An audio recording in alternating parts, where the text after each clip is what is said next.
नामदेव जी के विषय में तो कथा आती है कि श्री नामदेव जी का नाम ही इसीलिए नामदेव था क्योंकि वो नाम को ही सर्वधन मानते थे। एक बार नगर में कोई बहुत बड़ा दानी आया, दान करता था। किसी ने जाके कहा, बोले कि तुम नामदेव जी को दान करके दिखाओ। नामदेव जी को बुलाया तो नामदेव जी बोले, भैया देखो, ना तो हम संत हैं ना हम ब्राह्मण हैं, हमको क्या दान दोगे?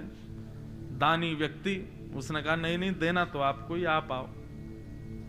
नामदेव जी पहुंच गए। नामदेव जी बोले, शर्त हमारी ये रहेगी, जो हम मांगेंगे वो देना पड़ेगा। बोले, आप मांगो, क्या चाहिए? नामदेव जी ने एक तुलसी पत्र पर रा लिखा, केवल रा, और उस तुलसी पत्र को तराजू के एक पल्ले में रखा। बोले, इसके समान भार भर करके सोना चांदी जो तुम देना चाहो दे दो। पूरा राम नाम भी पूरा नहीं लिखा, रा लिखा केवल। दानी हंसने लगा, बोले, आपको शर्म नहीं आ रही होगी मांगने में, मुझे देने में आ रही है। नहीं नहीं, पड़ला भारी हो जाएगा आपका, मैं लेके चला जाऊंगा। तो बेचारे ने मन में विचार किया कि अब रा अक्षर लिखा है तुलसी पत्र के ऊपर, तो 1 तोला 2-4 तोला सोना उसमें दूसरे पल्ले में रख दिया, परंतु भारी नहीं हुआ। थोड़ा और सामग्री मंगा करके रख दी, लेकिन भारी नहीं हुआ।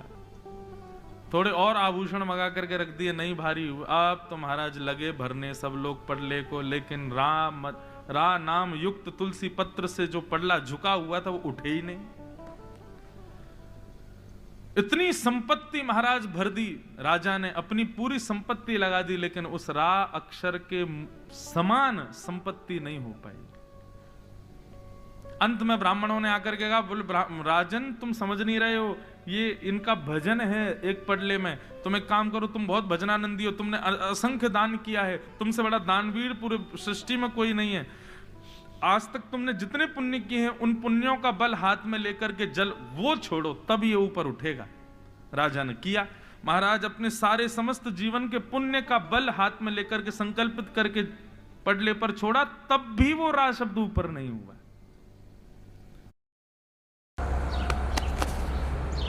60 रुपए। अंत तो गत्वा नामदेव जी के चरणों में गिर गया। बोले, कैसे होगा ये? बोले, राजन भगवान नाम महिमा है ये। ठाकुर जी के नाम को तुम पूरी सृष्टि भी रख दोगे तो भी ये ऊपर नहीं हो पाएगा।